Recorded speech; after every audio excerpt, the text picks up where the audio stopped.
On souhaite tracer la caractéristique dynamique d'un dipôle sur un oscilloscope. Voici le dipôle AB que l'on considère et les grandeurs électriques U et I que l'on souhaite étudier. Prenons pour objectif de tracer la caractéristique I en fonction de U. Pour ce faire, il est absolument utile d'utiliser un oscilloscope en mode XY. En X, on mettra la tension U et en Y, le courant I. Pour accéder à ce courant, il est nécessaire d'utiliser une résistance, puisque les oscilloscopes ne permettent d'acquérir que des tensions. Voici le montage possible que l'on peut réaliser. On va mettre en série la résistance R, le dipôle AB, ainsi qu'un générateur basse fréquence. Ce générateur basse fréquence, on peut par exemple le mettre en mode sinusoïdal à basse fréquence. On reporte les grandeurs électriques qui nous intéressent, le courant et la tension.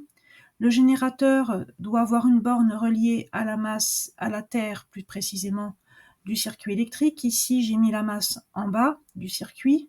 On branche ensuite la voie X au point A pour avoir accès à la tension U. Quant à la tension RI aux bandes de la résistance, il va être nécessaire de réaliser une soustraction en utilisant par exemple une sonde différentielle.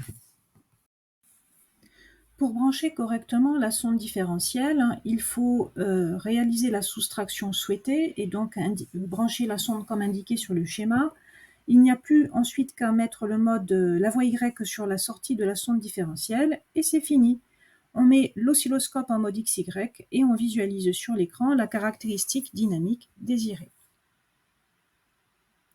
Il est possible de faire d'autres montages en disposant d'autres matériels. Par exemple, si on utilise un générateur basse fréquence à masse flottante, on peut réaliser un autre montage branché différemment à l'oscilloscope.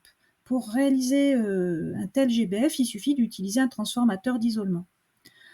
Associant en série la résistance, le dipôle AB ainsi que le générateur basse fréquence à masse flottante, on n'est plus obligé de relier la masse de l'oscilloscope à une des bornes du GBF. De ce fait, en fait, étant donné les grandeurs électriques I et U qui nous intéressent, là, il est intéressant de mettre la masse de l'oscilloscope au point A.